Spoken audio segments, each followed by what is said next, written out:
1 लाख कमोबेश 2,24,000 अंबिया इस दुनिया में तशरीफ लाए।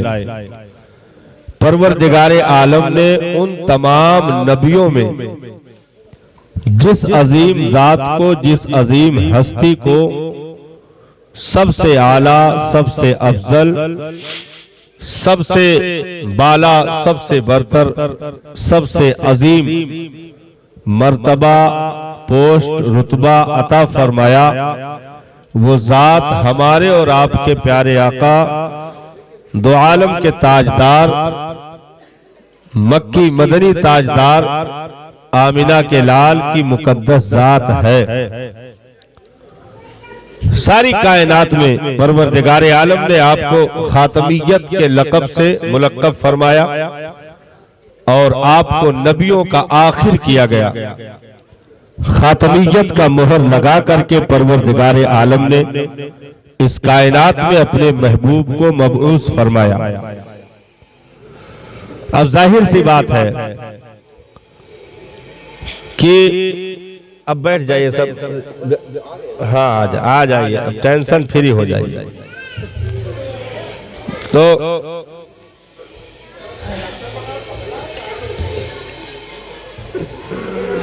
काफी है का, हाँ या अल्लाह इसकी भी आवाज मध्यम कर दे। मतलब सब आवाजें मध्यम नहीं हो रही, एक आवाज जिसकी जरूरत है वही मध्यम है। सब तेज तेज है। थोड़े देर भाई थोड़ा खौलाई बंद कर दो भाई। हाँ, उधर से आवाज आती, इधर वालों के मुंह में पानी आता है। हाँ कि आओ वाला है मतलब गड़बड़ मामला है, थोड़ा धीमा रख, या तो आवाज जहां निकल रही कपड़ा बांध।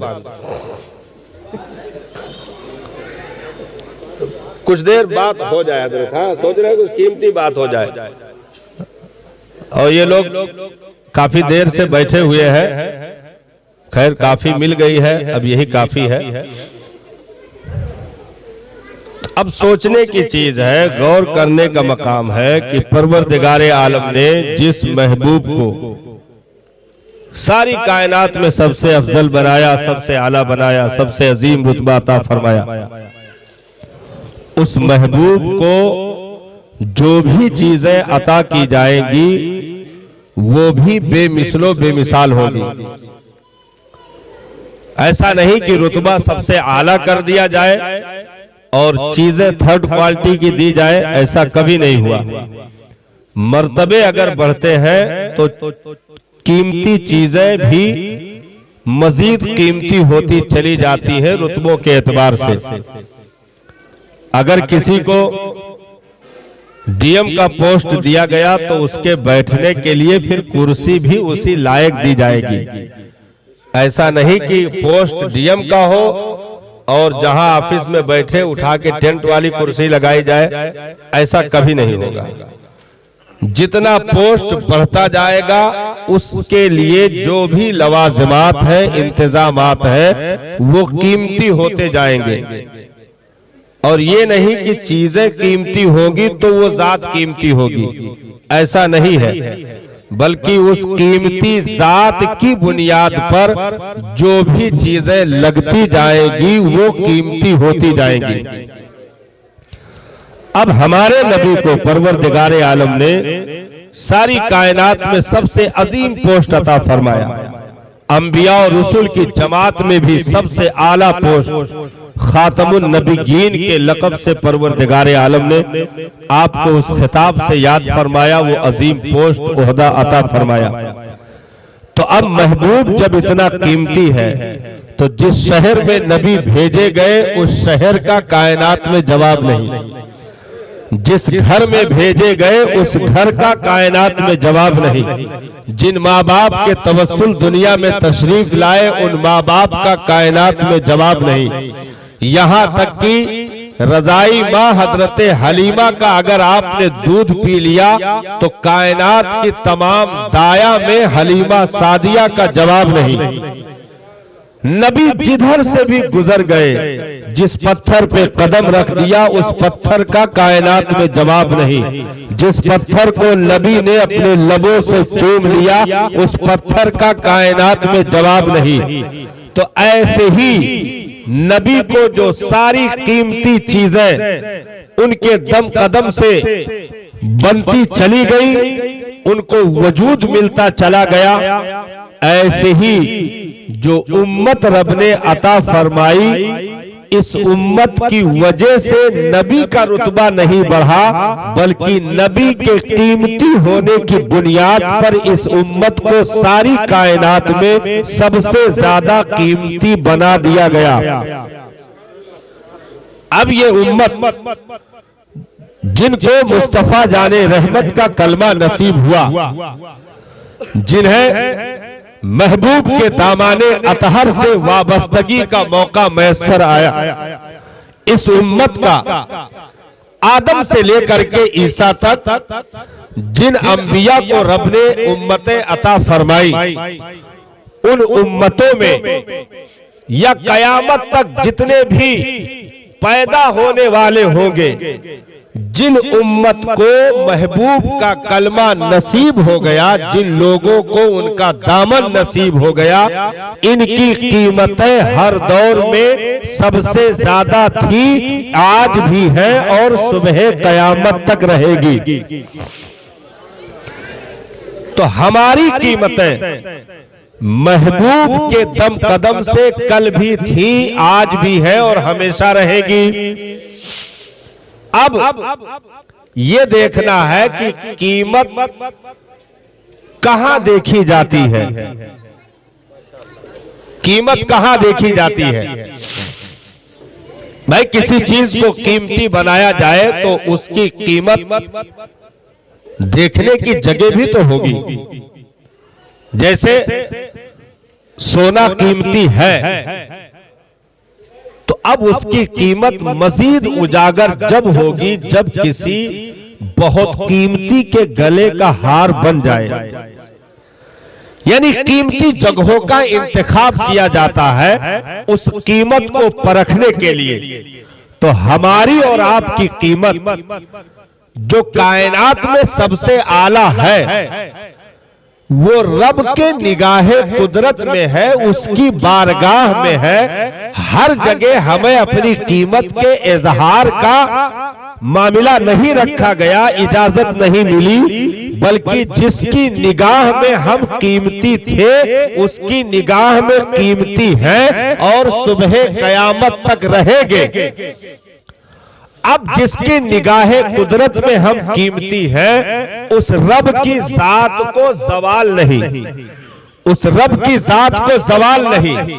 तो अगर मखलूक की निगाह में अगर कोई कीमती ना समझे या हमें कीमती ना बोले, कीमती ना जाने, तो हमें इसकी फिक्र की जरूरत नहीं है, क्योंकि जहां होना चाहिए उस निगाहे कुदरत में हमारी कीमतें हैं और हमेशा रहेगी इंशाअल्लाह। हाँ, हर जगह कीमत नहीं देखी जाएगी। भाई कूड़े की ढेर पर कोई जा करके कीमत का ऐलान करे तो जगह का इंतखाब गलत हुआ है, इसलिए उस पर उंगली उठाई जाएगी। तो हम ये सोचें कि हर जगह हमारी कीमत तस्लीम कर ली जाए, ये कोई जरूरी नहीं है। रब ने कीमती बनाया है, अब कीमती कहां के लिए बनाया है वो जगह भी देखी जाएगी। तो हमारी असल कीमतें आखिरत की दुनिया की है और इंशाअल्लाह वहां वो कीमतें हम और आपको अता की जाएगी कि जहां दुनियावी कीमतें पाने वाले जलीलो खार हो करके जंजीरों में जकड़ कर मुंह के बल घसीट करके जहां ईंधन बनाए जा रहे होंगे, वहां परवरदिगारे आलम हम जैसों के सरों पर इज्जतों का ताज सजाएगा और अरसे महशर में वो रौनकें अता फरमाएगा कि नबी ने इरशाद फरमाया, सबसे पहला इनाम मेरी उम्मत को मैदाने महशर में ये दिया जाएगा कि उसे अपने रब का दीदार नसीब होगा, उसे अपने रब का दीदार नसीब होगा। ये सबसे पहला इनाम अता किया जाएगा। तो हमें कभी भी एहसासे कमतरी का शिकार होने की जरूरत नहीं है, क्योंकि किसी के ना चाहने से अगर हमारा कोई ऐसा भी आदमी जो हमारी खैर खाही नहीं चाहता है तो हमें फिक्र करने की जरूरत नहीं है। हाँ, एक चीज है जिस फिक्र को इस दुनिया में हमारे कलेजों में रख करके हमें इस जमीन पर रखा गया है, इस जमीन पर रखा गया है कि नहीं? ठीक बात है, सही हो रही और बतवाओ ना भाई। तो हमारी कीमत है, हमारी कीमत है। देखो बहुत दूर से हम घेराव कर रहे हैं, थोड़ा सा मामला इधर उधर हुआ तो मतलब बानर इतना कुल पानी बांध पा रहे, कट के कुल बह जाए। बहुत दूर से देखिए है हालात हादरा पे हादरा। हाँ, और इंशाअल्लाह एक नई गुफ्तगू करने की ख्वाहिश है, किसी स्टेज पे नहीं बोले हैं। हाँ, कारी फरीद साहब यहीं पर अल्हम्दुलिल्लाह ये मौजू पैदा हुआ है और यही इख्तिताम होगा इंशाअल्लाह। हाँ, है हालात हादरा पर हमें समझने की। देखिए आदमी जब कभी एहसासे कमतरी का शिकार होता है तो अच्छी चीजें भी बसा औकात छोड़कर अलग हो जाता है। बाद में उसे एहसास होता है कि हमने गलती की, लेकिन जब वक्त निकल चुका होता है। ऐसे ही हालात के दबाव की बुनियाद पर आदमी कहीं कहीं बेकलमा हो जाता है, माज़अल्लाह अपने दीन से बेवफा हो जाता है और कुरान से उसका एतमाद माज़अल्लाह उठने लगता है। अपने दीन की सच्चाई, अपने मजहब की सदाकत से उसका भरोसा उठने लगता है माज़अल्लाह।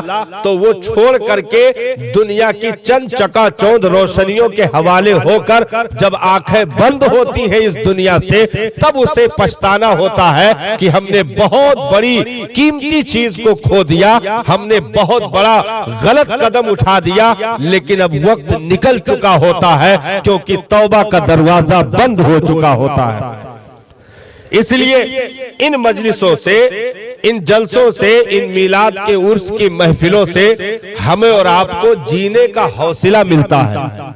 हाँ, जीने का हौसला मिलता है और इनसे एक मुरझाई हुई कलियां खिलती हैं और नई जिंदगी की सांसें हमें और आपको अता की जाती हैं। इसलिए इन मजलिसों में हाजिरी हमारे लिए लाजिमो जरूरी है कि दुनिया में कहीं भी रहे तो सिर्फ दुनिया की बातें होती हैं। यही वो जगह है जहां आकर के शुरू किरत से लेकर के आखिर सलातो सलाम और दुआ तक सिर्फ दीन की बात होती है, दुनिया की बातें नहीं होती। हाँ, सिर्फ दीन की बात होती है। तो अब कीमती हमें और आपको बनाया गया, अब हमें किसी और चीज के फिक्र की जरूरत नहीं है। एक फिक्र, बात यहां से कटी थी, एक फिक्र सिर्फ हमें दे करके इस दुनिया में भेजा गया और इसको वसी कर लीजिए। हमें किसी के खौफ की हाजत नहीं है, सिर्फ एक खौफ हमारे कलेजे में रख करके इस दुनिया में हमें उतारा गया है। हमें और किसी के परवाह की कोई हाजत नहीं है, सिर्फ एक परवाह करने का हुनर दे करके इस कायनात में हमें रखा गया है। अब वो क्या है? हमें बंदों को राजी करने का हुक्म नहीं है, बल्कि अपने अल्लाह और रसूल को राजी करने का हुक्म है। हमें बंदों को खुश करने का हुक्म नहीं, अल्लाह और रसूल की रजा और खुशी के तलबगार बनने का हुक्म है। हमें किसी मखलूक के खौफ का हुक्म नहीं, हमें सिर्फ अपने रब यानी अल्लाह और रसूल के खौफ को अपने कलेजे में रख करके इस जमीन पर जीने का हुक्म है। मखलूक को मखलूक के खौफ की हाजत नहीं है, मखलूक को खालिक के खौफ की हाजत है। अगर हमने वाकई अपने रब से इस जमीन पर खौफ का हक अदा कर दिया, डरने का हक अदा कर दिया, तो वो ऐसे बेखौफ कर देता है इस दुनिया में कि सिर्फ कर नहीं देता, कुरान में ऐलान कर दिया है, ला खौफुन अलैहिम व वला हुम यहज़नून, इन पर ना कोई खौफ है ना इन पर कोई गम है। क्यों नहीं है? इंसान है फिर खौफ क्यों नहीं? इंसान है गम क्यों नहीं? इंसान है फिक्र क्यों नहीं? तो इरशाद फरमाया इन्होंने अपने रब के खौफ का हक अदा कर दिया, इसलिए हमने मखलूक से बेखौफ कर दिया। एक खौफ अपने कलेजे में रख करके हम इस दुनिया में आए हैं, और उसी खौफ का अगर हमने हक अदा कर दिया अपनी जिंदगी के लम्हात में, तो फिर दुनिया की कोई ताकत उस मर्द मोमिन को खौफ नहीं दिला सकती है जिसने अपने कलेजे में अल्लाह रसूल के खौफ को जगह दी है, अल्लाह रसूल के खौफ को बिठा करके रखा है। एक मर्द कलंदर जिसने वाकई मकसद जिंदगी को इस जमीन पर अदा करने में कामयाबी हासिल की, तो परवरदिगार आलम उसकी जिंदगी को कायनात वालों के सामने बेमिसलो बेमिसाल कर देता है। फिर उसके वजूद ही नहीं साहब, पैर में पड़े हुए खड़ाऊ भी इतने कीमती होते हैं कि वक्त के सोरमा उड़ने वाले को चंद मिनटों में अजमेर में ठंडा करके जमीन पर लाकर पटक देते हैं और बताते हैं कि मोइनुद्दीन अजमेरी से टकराने की कोशिश न करना, तो उसके जूतों से नहीं निपट सकता है, वजूद से टकराना तो बहुत दूर की बात है। तो उसके कदम में पड़े हुए खड़ाऊ का मुकाबला नहीं कर सकता है, मोइनुद्दीन के वजूद से मुकाबला करना तो बहुत दूर की बातें हैं। तो ये कीमतें क्यों मिली, उन्हें इतना कीमती क्यों किया गया? सिर्फ वजह यही है साहब कि उन्होंने अपने रब का और अपने नबी के खौफ का हक अदा कर दिया इस जमीन पर, तो रब ने मखलूक से उन्हें बेखौफ कर दिया, बेखौफ कर दिया। हमारे और आपके इस दुनिया में मुस्कुराने का हुनर सिर्फ यही है कि परवरदिगार आलम ने हमें अपने महबूब के उम्मत के लिए चुन रखा है, उम्मती उसने बनाया, और महबूब की महबूबियत सुबह कयामत तक के लिए है। ये बहुत बारीक चीज है हजरत, इस पर गौर कीजिएगा।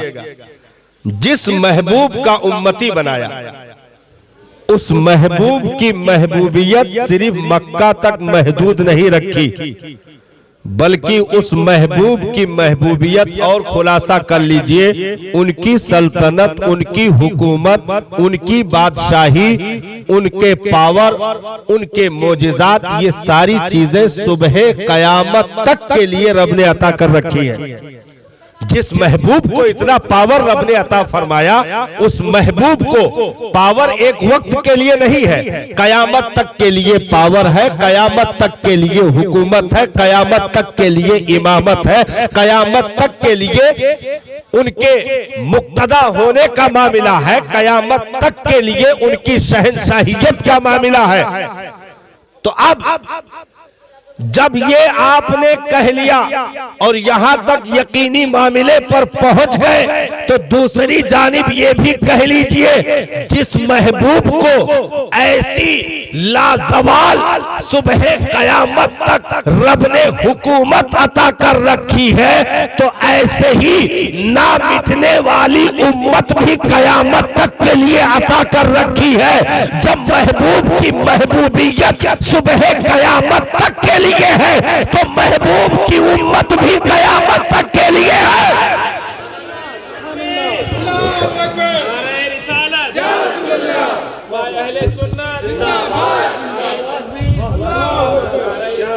भाई रब ने अपने महबूब को जितनी चीजें अता की वो सब लाजवाल है। किताब दिया बेमिसाल, कयामत तक कुरान चलेगा, कयामत तक नबी की शरीयत चलेगी, कयामत तक नबी का दीन चलेगा, कयामत तक नबी का पावर, और कयामत तक ही नहीं, कयामत में भी मजीद पावर, महबूब के पावर कयामत में भी और ज्यादा। वहीं पर तो शफाअते कुबरा का ताज मिलेगा, वही तो मकामे महमूद अता किया जाएगा।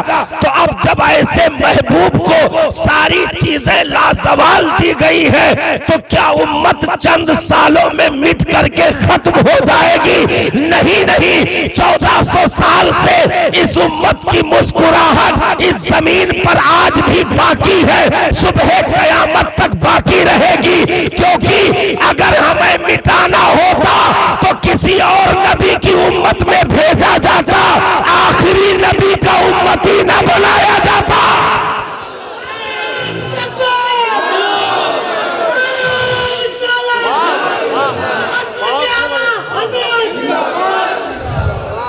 आखिरी नबी की उम्मत में आने का मतलब ही यही है। मैं ऐसा तो है नहीं कि कुरान कयामत तक रहे, कुरान पढ़ने वाले ना रहे, शरीयत कयामत तक रहे, चलने वाले ना रहे, महबूब की महबूबियत कयामत तक रहे, दुरूद पढ़ने वाले ना रहे, सलाम भेजने वाले ना रहे, महबूब की हुकूमत सुबह कयामत तक के लिए रहे और उनके दामन से वाबस्तगी रखने वाले ना रहे। ऐसा कभी नहीं हो सकता। अगर महबूब की महबूबियत कयामत तक है, कुरान कयामत तक है, शरीयत कयामत तक है, इख्तिदार कयामत तक है, शहंशाहियत कयामत तक है, हुकूमत कयामत तक है, तो ये उम्मत भी सुबह कयामत तक के लिए है। और हम थोड़ा सरसरी तौर पर इब्तिदा से एक तारीखी जायजा ले लेते हैं, शुरुआत से, बिल्कुल शुरुआत से। बच्चों में सबसे पहले मौला अली ने इस्लाम का कलमा पढ़ा, ठीक। नौजवानों में सबसे पहले हजरत सैयदना सिद्दीक़ अकबर रज़ियल्लाहु ताला अन्हु ने इस्लाम का कलमा पढ़ा। औरतों में हजरत सैयदा खदीजतुल कुबरा रज़ियल्लाहु ताला अन्हा ने इस्लाम का कलमा इस दुनिया में सबसे पहले पढ़ा। गुलामों में हजरत ज़ैद इब्ने हारिसा ने इस्लाम का कलमा सबसे पहले पढ़ा। तो अब ये कितने हो गए? मैं हजरत मौला अली, हजरत सिद्दीक़ अकबर 2, हजरत सैयदा 3, हजरत ज़ैद इब्ने हारिसा 4। इसके अलावा पूरी दुनिया में कोई नहीं था कि था कोई मामला। इन 4 के अलावा इस दीन इस्लाम का कलमा पढ़ने वाला, इस नबी की नबूवत को तस्लीम करने वाला इस दुनिया में कोई नहीं था, 4 के अलावा। अब मक्का वालों की साजिशें गर्म होना शुरू हुई, अहले बातिल के पसीने आने शुरू हुए, बातिल ने आपस में दारुल नदवा में मीटिंगें शुरू कर दी, गली कूचों में एक दूसरे के कान में लफ्ज डालने शुरू कर दिए कि क्या किया जाए, बढ़ते कदम को रोका जाए। क्योंकि नबी ने कोहे सफा की चोटी को मिंबर बना करके अपनी नबूवत का ऐलान कर दिया है, अपनी रिसालत का ऐलान कर दिया है। 40 साल उन्हीं मक्का वालों में मुस्तफा जाने रहमत खामोश जिंदगी गुजारते रहे। उसके बाद नबी ने ऐलान कर दिया, मक्का वालों सुन लो, एक खुदाए वहदहू ला शरीक की इबादत जरूरी है, उसके अलावा बाकी सारे अकायद बातिल हैं। एक रब की रुबूबियत को तस्लीम करना लाजिमो जरूरी है, बाकी किसी को रब कहना इंसानियत के भी खिलाफ है।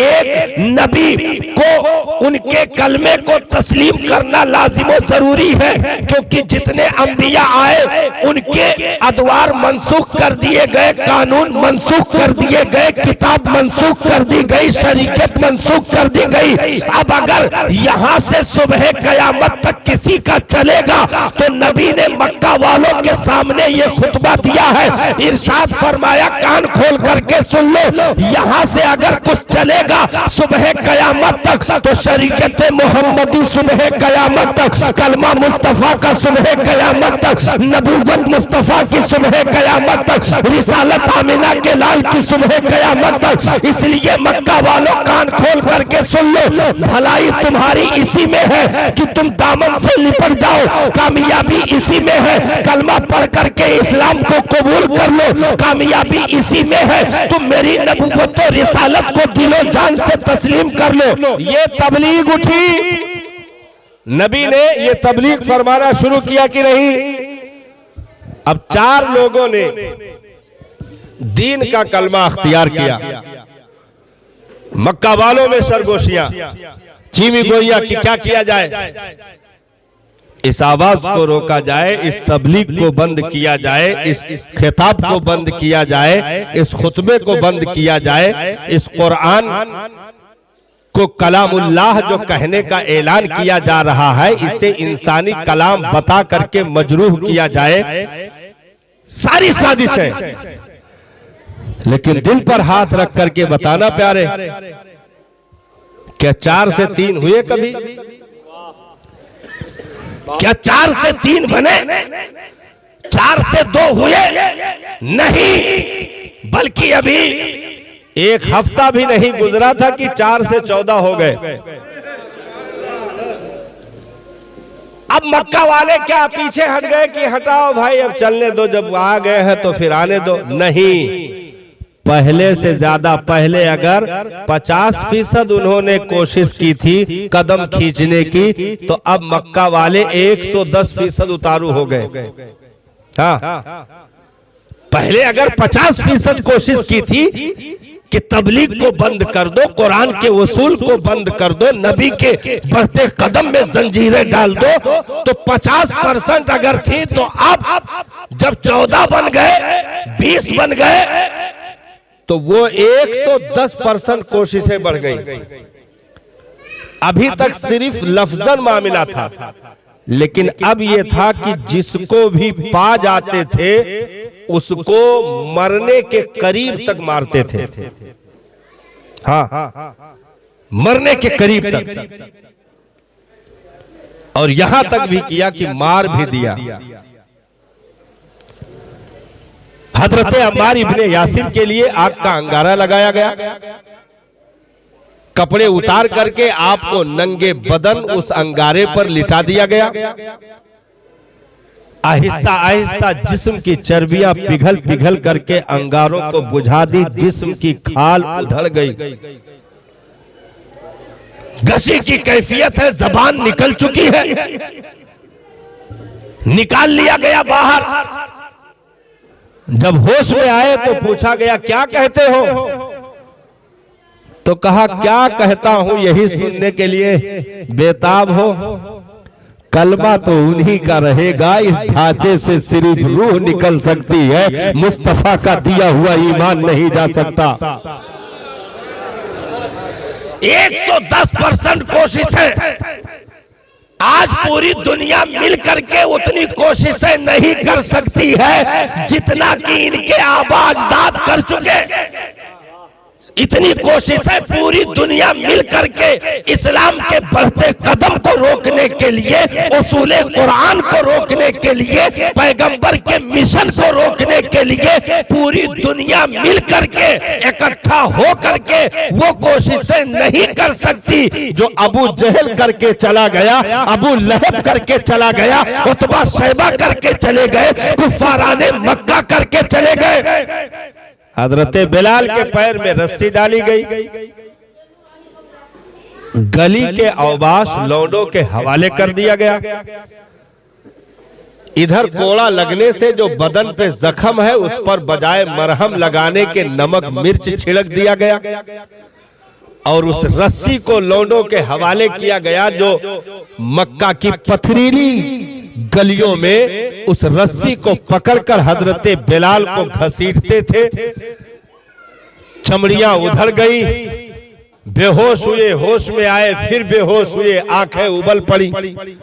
कलेजे पर वजनी पत्थर रख करके खुद उमैया बैठ करके कह रहा है बिलाल क्या कहते हो? हजरत बिलाल ने मुस्कुराते हुए, ऐसे हालात में भी मुस्कुराते हुए उमैया से गुफ्तगू की, मैं मुस्तफा के जामे मोहब्बत का मस्त हूँ, ये वो नशा नहीं जिसे तुर्शी उतार दे। जान तो दे सकता हूँ, मुस्तफा का दिया हुआ ईमान नहीं दे सकता। ये अल्फाज ऐसे थे जो उस दौर के कुफ्र शिर्क की कमर को तोड़ने के लिए काफी थे। 110% साजिश है। तो जो 14 बने थे, अभी 1 हफ्ता और गुजरा होगा कि वो 39 में तब्दील हो गए। 39 में तब्दील हो गए। काफिला 4 से चला था 39 पहुंच चुका। अब जुल्म का जो मामला 110% पहुंच गया था वो 250 के ऊपर पहुंच गया। जुल्म का सिलसिला 250 के ऊपर। अभी तक तो गुलामों को पकड़कर मारा जाता था, जदोकोब किया जाता था। अब पैगंबर के काशाने तक का घेराव, पैगंबर को डायरेक्ट कत्ल करने की स्कीमें, नबी को जान से मारने के लिए इनामात का ऐलान उन्हीं मक्का की गलियों में हो गया। अब तक सिर्फ बिलाल सताए जा रहे थे, सिर्फ खुबैब सताए जा रहे थे, सिर्फ हजरत सुमैया को शहीद किया गया था। लेकिन अब डायरेक्ट मक्का वालों ने कहा कि डायरेक्ट बानिए इस्लाम का खात्मा कर दो, माज़अल्लाह ना रहे बांस ना बजे बांसुरी। ये ऐलान हो गया। कौन ये काम करेगा? एक साहब मजमे से उठकर खड़े हो गए और कहा मक्का वालों घबराने की जरूरत नहीं है, ये काम मैं बहुत अच्छे से कर लूंगा। कहा ठीक है जाओ, तुम्हारी जिम्मेदारी है। और भांजे मैं समझ रहा था तुम्हारे सिवा कोई दूसरा नहीं कर सकता, जाओ। शाबाशी दी, निकल पड़े। लंबा वाकया है। दारे अरकम में 39 मुसलमान मौजूद हैं। मुस्तफा जाने रहमत उसी घर में है। हजरत अमीरे हमजा सरकार के शफीक चचा उसी चौखट की निगहबानी कर रहे हैं, निगरानी कर रहे हैं, सिक्योरिटी में लगे हुए हैं। दूर से देखा कोई झूमता चला आ रहा है। अंदर खबर दी गई, सरकार वो आ रहा है। मेरे आका घबराए नहीं, मुस्कुराए, कहा आने दो, आया नहीं है भेजा गया है। आया नहीं भेजा गया। आए,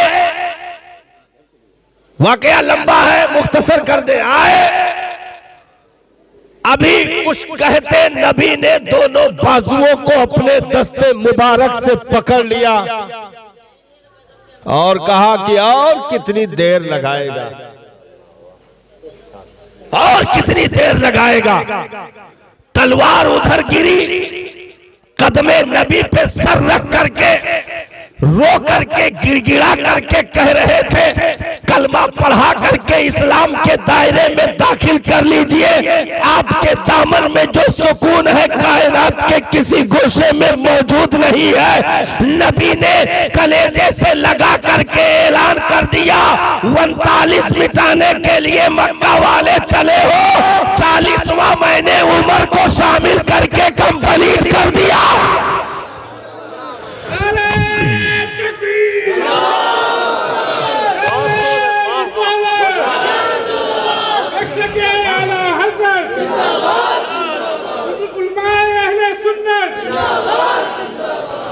तो 4 से 40 में तब्दील हुए, 4 से 40 में तब्दील हुए। पूरी दुनिया में कोई भी तारीख उठा करके जुल्म की अगर देखी जाए साहब, मुस्तफा के दौर जैसा जुल्म का कयामत तक कोई कर भी नहीं सकता। मेरे नबी ने खुद इरशाद फरमाया, ये तो इस दौर का मामला हम लोग सोचते हैं, उस दौर का मामला नबी ने बताया। सारे नबियों के ताल्लुक से नबी ने इरशाद फरमाया, सहाबा किसी नबी के दौर में इतना जुल्म नहीं किया गया जितने जुल्म के पहाड़ मेरे वजूद पर तोड़े गए। अगर दुनिया के किसी बड़े से बड़े ताकतवर पहाड़ पर भी वो डाल दिया जाता तो वो भी राई में तब्दील हो जाता, सुरमे में तब्दील हो जाता। ऐसे जुल्म के बाजार गर्म किए गए। 3 किलोमीटर दूर तक ताइफ की वादी में पत्थरों की बारिशें करके मुस्तफा के वजूद को लहू लहान किया गया। दारे अरकम में महसूरी शाबे अबी तालिब में 2.5 साल तक तकरीबन कैद करके रखा गया। 2.5 साल का अरसा कम नहीं होता साहब।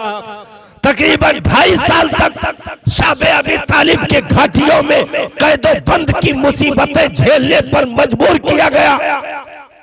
वो सारी चीजें देखी गई। तो किसी भी दौर में ऐसा जुल्म कहीं पूरी दुनिया में हो नहीं सकता है जो जुल्म मेरे नबी के दौर में अहले मक्का ने जुल्म के दरवाजे खोल रखे थे और आप पर आजमाया, आपके गुलामों पर आजमाया। लेकिन आज तक दुनिया की तारीख इस मामले पर आकर के गूंगी बहरी हो जाती है कि एक भी ऐसा आदमी नहीं दिखा सकते जिसने जुल्म और अत्याचार से तंग आकर के इस्लाम छोड़ दिया। आज तक कोई तारीख नहीं दिखा सकता। ये हमारे मजहब की अल्हम्दुलिल्लाह सदाकत है।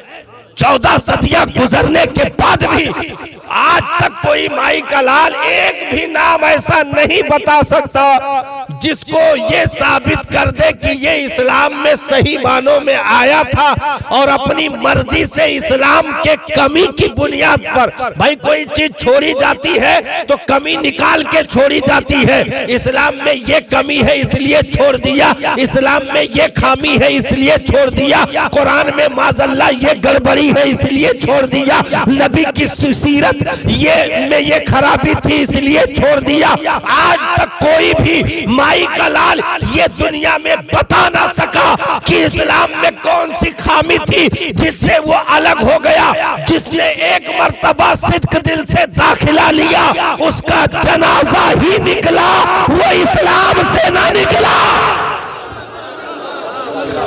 उसने फिर दुनिया और आखिरत तमाम तर हर एक अदवार में उसने ये साबित करके रख दिया कि कदमे मुस्तफा में जो सुकून मैसर है दुनिया के किसी चौखट पे वो सुकून नहीं मिल सकता, वो कामयाबी नहीं मिल सकती है। और कोशिशें जारी हुई। भाई क्या यहां से कम हो गई कोशिश कि चलो इतने को सता लिया अब रहम दो भाई, रहम करो रहम करो रहम करो? नहीं, 39 के बढ़ते कदम को रोकने के लिए एक दिन 40 सरदारों ने नंगी तलवार लेकर के नबी के घर का घेराव कर लिया। 40 सरदार नबी के घर का घेराव। क्या इरादा है? एक बार की हमला किया जाए, चीख भी ना उठने पाए और माज़अल्लाह ज़बा कर दिया जाए। ये इरादे नापाक लेकर के नबी के काशाने पर खड़े हुए। रब की कुदरत मुस्कुराई, इरशाद फरमाया, ओ जलीलो ये कैसी हरकतें तुम करने लगे। इस दुनिया में महबूब को ऐसे भेज दिया कि वो यतीम रहेगा, यक्का तन्हा रहेगा, बेयारो मददगार रहेगा। तुम्हारे बीच से महबूब को निकाल कर बचा ना लूं तो मुझे खुदा ना कहना। एक मकड़ी के जाले से, एक मकड़ी के कमजोर जाले से अगर महबूब की हिफाजत करवा के न दिखा दूं तो मुझे खुदा न कहना। ऐसे ही जैसे महबूब के इज्जतो शान का मुहाफिज रब है, ऐसे ही महबूब के उम्मत के हिफाजत का भी जिम्मा रब ने ले रखा है। हाँ, रब ने ले रखा है। वो कभी भी अपने महबूब के उम्मत के वजूद को मिटने नहीं देगा। हाँ, सैलाब कभी कभी आते हैं, लेकिन सैलाब वो कभी अजाब बनकर आते हैं और कभी वही सैलाब रहमत बनकर आते हैं। जैसे बादे खिजा, जब बादे खिजा चलती है, पतझड़ का मौसम आता है, अचानक सारे दरख्त नंगे हो जाते हैं। तो क्या मतलब दरख्तों पर अजाब आ गया? नहीं, चंद हफ्ते गुजरने नहीं पाते हैं, जब नया लिबास पहनकर दरख्त खड़े झूम रहे होते हैं तो पता चलता है कि पुराने पत्तों को हटाना इसलिए जरूरी था कि नया लिबास बदन पे आ जाए। पुराने पत्तों को हटाना इसलिए जरूरी था कि बदन पे वजूद पे नया लिबास आ जाए। अगर लिबास तह डाली जाए तो आहिस्ता आहिस्ता खूबसूरती चली जाती है, हुस्न खत्म हो जाता है। इसलिए बादे बहारी की कीमत जानने के लिए बादे खिजा का आना जरूरी है। अपने लुकमों की कीमत जानने के लिए 16-17 घंटे का रोजा जरूरी है। जब रोजा रखोगे, भूख आएगी तब पानी की कीमत का अंदाजा होगा, तब नेमतों की कीमत का अंदाजा होगा। ऐसे ही अगर हजकोले आते हैं, अगर दरिया की लहरें उठती हैं, कुछ वक्त के जरासीम उठते हैं, कुछ तूफान बन करके सामने आते हैं, तो कभी अजाब के लिए तो अजाब तो आ नहीं सकता, क्योंकि महबूब मौजूद है, महबूब मौजूद है। रब ने कुरान में वादा कर रखा है, ए मेरे प्यारे, मैं इन्हें अजाब उस वक्त तक नहीं दूंगा जब तक आप इनके अंदर मौजूद है। तो महबूब की महबूबियत कयामत तक है, तो इस उम्मत को अजाब नहीं आ सकता। तो अजाब तो भूल जाइए, हाथ झिझोड़ने के लिए ये रहमत है रब की कि जो भूले भटके हैं, सजदों से दूर है, चंद ठोकर लगाओ ताकि होश आ जाए। चंद ठोकर लगाओ ताकि होश आ जाए। जैसे गली में आप जा रहे हो, तारीकी है, तारीकी है, और कुफ्र का नाम ही तारीकी है। गली के मोड़ पर आप जा रहे हो, तारीकी है, तो मतलब कुछ दूर तो ठीक ठाक चले, उसके बाद लापरवाह हो गए, लापरवाह हो गए। बहुत बड़ी मिसाल कारी साहब आ रही। कुछ दूर तो ठीक ठाक चले, अंधेरा है, रास्ता चल रहे हैं, तो कुछ दूर तो ठीक ठाक चले, लेकिन जब ज्यादा ठीक ठाक चल लियो तो फिर मस्ती आवे लागत है। मस्ती सवार हुई तो ऐसे ऐसे मतलब पहले तो सीधा सीधा, अब ऐसे पैर मार रहे हैं, मतलब ऐसे कूदा छटकी आवा, कुछ मतलब बेसुध भय। अचानक यक ईटा के ठोकर लागा, पैर के अंगूठा में एक बड़ा ईटा नीचे पड़ा था, ठोकर लगा, नाखून फट गया, खून निकला। अब जब ये चलेंगे तो वो अंदाज देखने लायक होगा।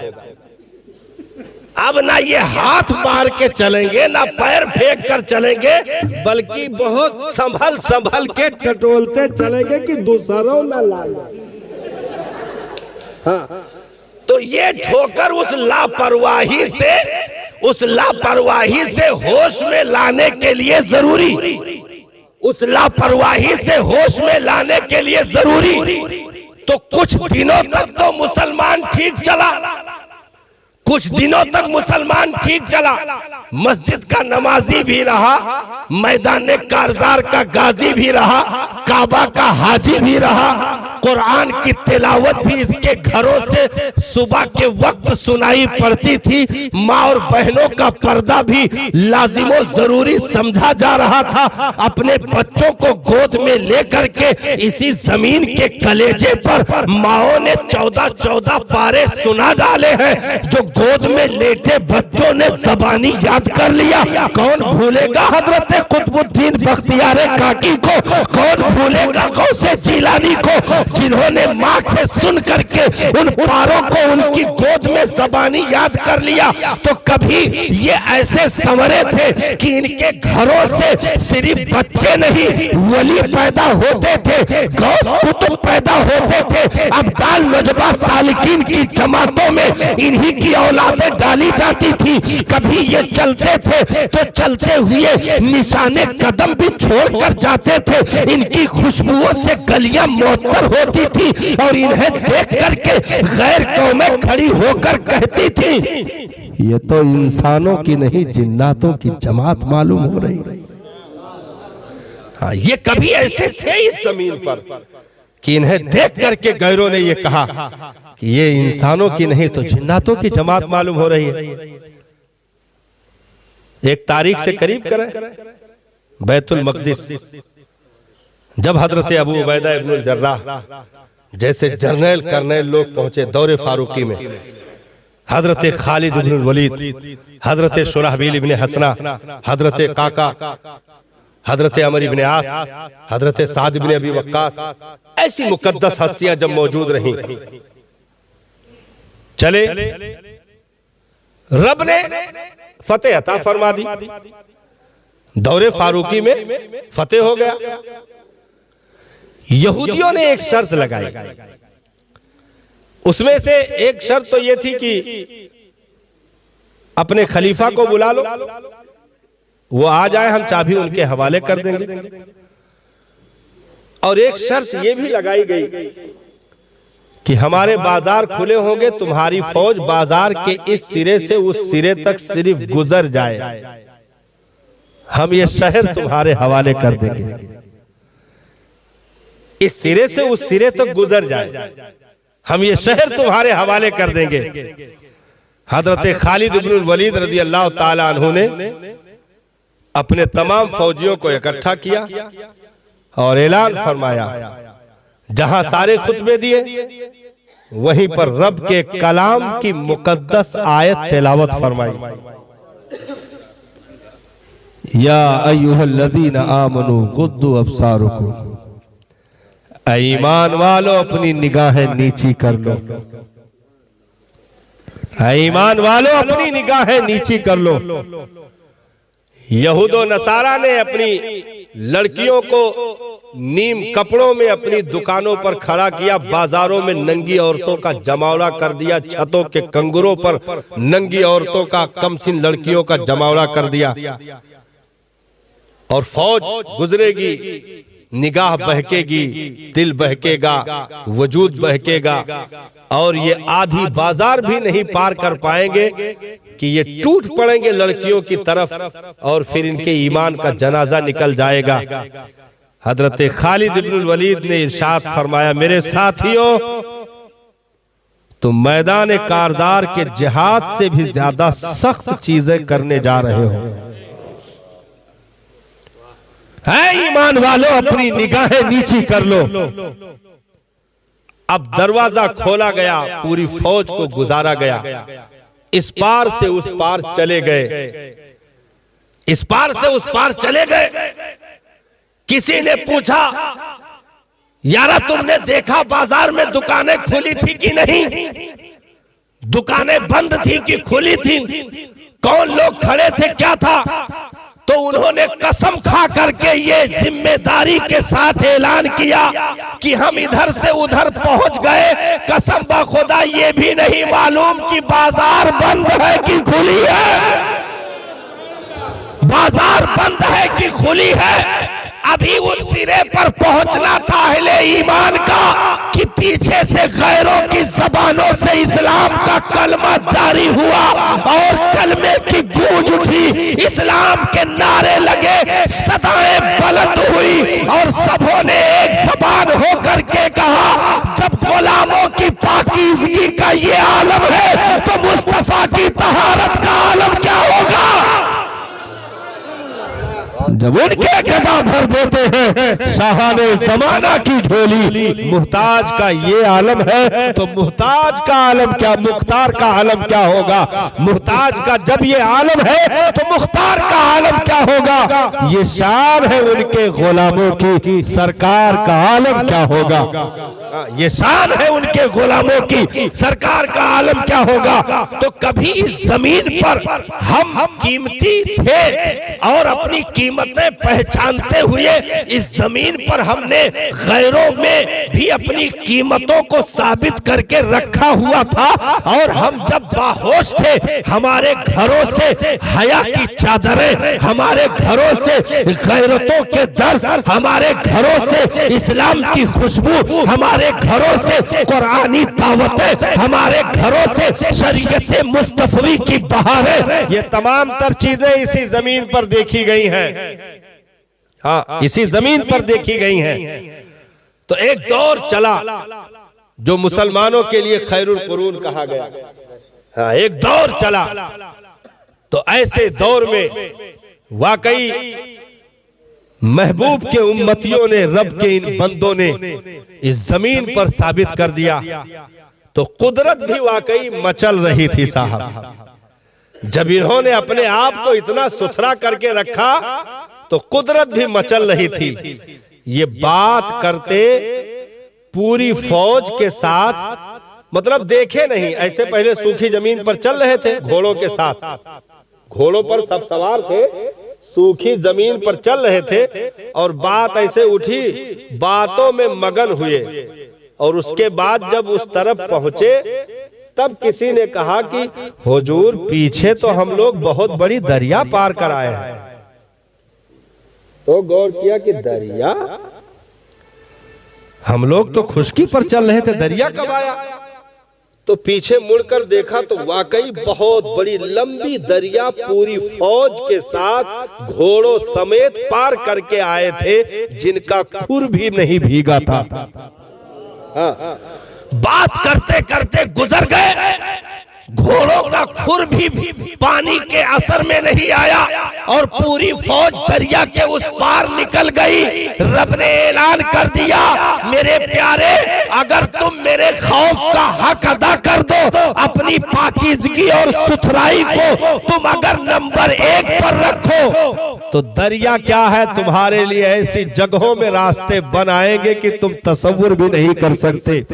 हाँ, दी अज़ाने कभी यूरोप के कलीसाओं में, कभी अफ्रीका के तपते हुए सहराओं में, दस्त तो दस्त है, दरिया भी ना छोड़े हमने, बहरे जुल्मात में दौड़ा दिए घोड़े हमने। ये शान अहले ईमान की, कलमा पढ़ने वालों की जमीन पर रही। तो ये सिलसिला चलता रहा, दौरे सिद्दीकी भी देखी गई, दौरे फारूकी को देखा गया, दौरे उस्मानी, दौरे फातह खैबर, दौरे हसन मुज्तबा, ये तमाम तर चीजें। लेकिन आहिस्ता आहिस्ता जब उम्मत में मोटापा आने लगा, तो वही नहीं, जैसे हमने बताया कि अंधेरे में रास्ता चल रहे थे, गली के गुजर रहे थे गली से, कुछ देर तो ठीक ठाक चले, लेकिन बहुत देर तक सब कुछ सही सलामत रहा तो कुछ पागलपन आया। यानी बहुत देर तक ये चलता रहा, रूमा को उलट दिया, कैसर को तबाह कर दिया, किसरा को उलट दिया, मदाइन को फतेह कर लिया, बैतुल मक़दिस पर परचम लहरा दिया। तो ये सब चलता रहा। तो कुछ जहनों में ये ख्याल आया, कुछ जहनों में ये ख्याल आया, ये तो बहुत दूर की तारीख है, और थोड़ा करीब कर दें इसको, और थोड़ा करीब कर दें। मदीनतुल मुनव्वरा से पहली फौज, दुनिया में सबसे पहली बार फौज की शक्ल में ये लोग निकले। ज्यादा लोग थे, तकरीबन 400 के ऊपर थे, लेकिन अभी एक मंजिल चले थे कि मुनाफिकों को यकीन हो गया कि मक्का वालों से अब वो माल जो मुल्के शाम से अबू सुफियान के साथ आ रहा था वो नहीं मिलेगा, अब डायरेक्ट झड़प होगी, लड़ाई हो जाएगी। तो मुनाफिक लोग वहीं से पीछे चले गए। अब जो खालिस लोग बचे थे, खालिस लोग 313 की तादाद में, वो बद्र तक गए।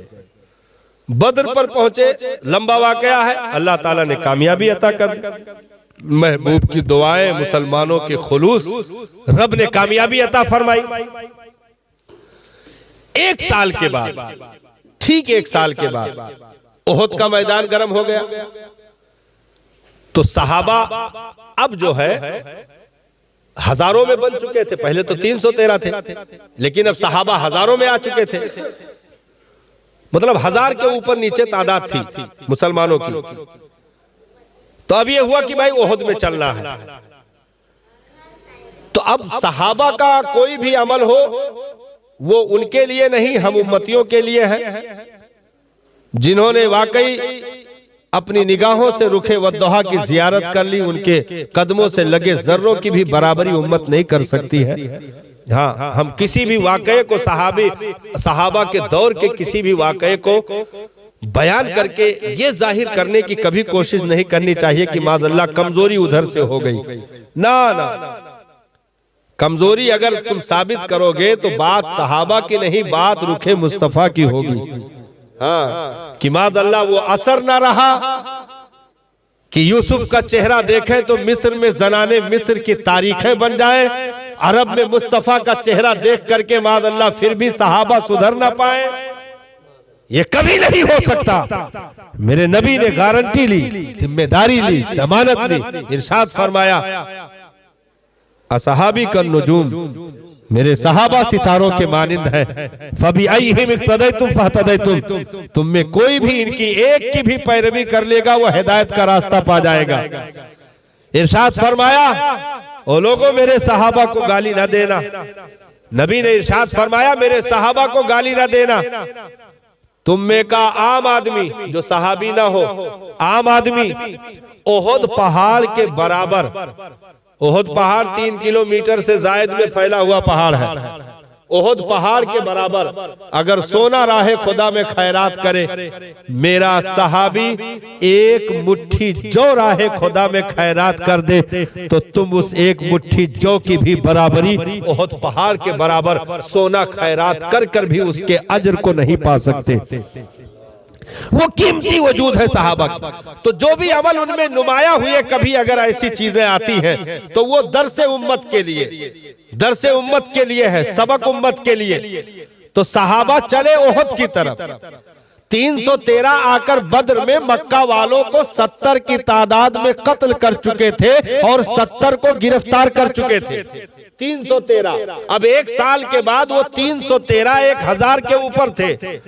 तो अब मक्का वालों का सामना ओहद के मैदान में होना था। कुछ जबानों से ये अल्फाज निकल गए, गौर करना साहब। तकरीर का आखिरी पॉइंट है, आप ये ना सोचिए मौलाना का गौर से सुन का लिया एकदम बिल्कुल फैल गए, नहीं, मतलब तकरीर का आखिरी पॉइंट है, हम समझ रहे हैं। सलाम सलाम पाजल, अच्छा एका मुकम्मल कर, तो एका मुकम्मल कर। तो कुछ जबानों पर हजरत ये बहुत मतलब मग्ज कह लीजिए और हालाते हाजरा के लिए बहुत बड़ा सबक है ये मोड़। कुछ जबान हासिल कलाम है। ओहद की तरफ चले, अब तादाद 1000 है। जब बद्र की तरफ चले थे तो 313 थे। कामयाबी हासिल कर ली बद्र में, मक्का वालों को गिरफ्तार भी कर लिया, मार भी दिए गए। अबू जहल वगैरह बड़े बड़े जितने शोरमा थे वो सब गढ़े में पड़े हुए थे, कत्ल हुए, सब खत्म हो गए, एक तरफ पीस दिया गया। तो अब जब ओहद की तरफ जा रहे थे तो कुछ जबानों से ये कलमे निकल गए, अरे बद्र में जब उड़ा दिया तब ओहद में यहाँ तो अब तो तादाद ज्यादा है, पहुंचते फूक दिया जाए जाके मक्के में गिरी है भद्र से। मतलब कुछ जबानों पर ऐसी बातें आई कि अब तो तादाद अपनी ज्यादा है। जब 313 थे, जब मक्का वाले हमारा सामना नहीं कर पाए तो अब हम तो हजारों में हो गए, आने दो। तादाद नंबर 1 की है, जबरदस्त मुकाबला होगा, मक्का वाले जा नहीं पाएंगे। पहुंचे, हालात कुछ ऐसे बन गए, ये उम्मत के लिए सबक है। हालात कुछ ऐसे बने कि 70 सहाबा के करीब शहीद हो गए। हाँ, सरकार के चचा हजरत अमीर हमजा की शहादत उसी मैदान में, बड़े बड़े लोग शहीद हुए। नबी के दंदाने मुबारक उसी मैदान में जख्मी हुए। ऐसे हालात बन गए कि मदीना से औरतें निकल पड़ी। ऐसे हालात बन गए साहब, एक एक कब्र में 2-2 लाशें उतारी गई थी। ऐसे हालात बन गए तो जख्मों से चूर, लाशों पे लाशें अंबार लग गए। तादाद 1000 थी, लेकिन मामला उलट गया। रब ने कुरान में आयत भेजी और महबूब से गुफ्तगू की। इरशाद फरमाया, महबूब, ईमान वाले ये सोच रहे थे कि वो कामयाबी तादाद की बुनियाद पर पाते हैं। क्या खुदा की लंबी चौड़ी जमीन उन पर तंग नहीं कर दी गई? सिर्फ ये सोच हल्की सी जहन में आई थी कि तादाद ज्यादा है तो कामयाबी मिल जाएगी। रब ने फौरन उन तमाम जंग का नक्शा तब्दील करके 70 लोगों को जामे शहादत पीना पड़ा।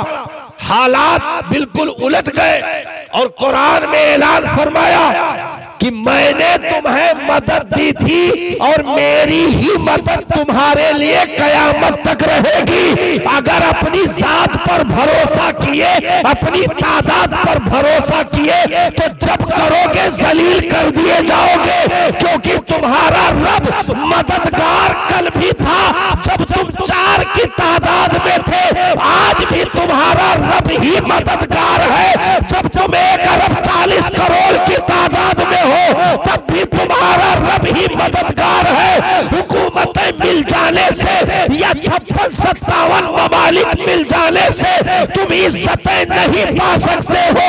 अगर इज्जतें वो देने पर आता है तो पूरी दुनिया मुखालिफ हो, उसके बाद भी बिलाल को काबे का छत अता कर देता है। लेकिन जब जमीनें तंग करता है तो सोने की कारों में इस वक्त जो शहजादे चल रहे हो, सोने की कारों में, जहाजों में सफर हो रहे हो, उसके बाद भी इज्जतों का जनाजा निकाला जा रहा हो, काबा की हुर्मत को बचा ना सके, कुरान की आबरू बचा ना सके, दीन की गैरत बचा ना सके, अपने आप की इज्जत बचा ना सके, तो इसका मतलब सिर्फ यही है कि कभी भी अपने रब पर से भरोसा न छोड़ना, अपने रब की जात को कभी न छोड़ना।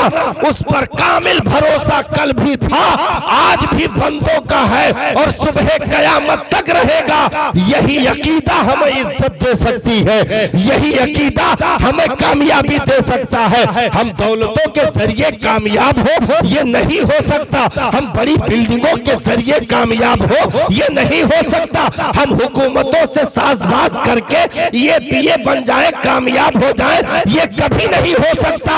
अगर कामयाबी चाहिए, बड़ी बिल्डिंगों से निकल करके तुम्हें एक टूटी चटाई पर इस उठी हुई नाक को रख करके और पेशानी को जमीन पर बिछा करके सुबहान रब्बियल आला कहना पड़ेगा कि सबसे बुलंद रब की जात है, सबसे आला रब की जात है।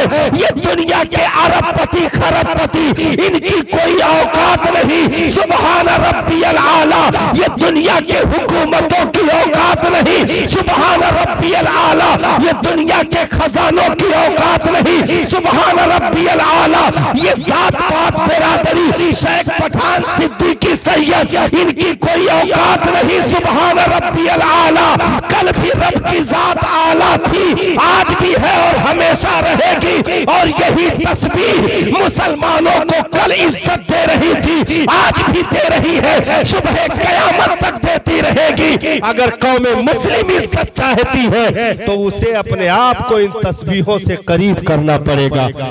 बाकी याद रखें, कहीं भी छुप करके हम इज्जतें नहीं बचा सकते हैं। अगर बचना है तो आओ रब की बारगाह में और ये कहो मैं मुजरिम हूँ आका मुझे साथ ले लो, कि रस्ते में है जा बजा थाने वाले। अस्सलाम वालेकुम।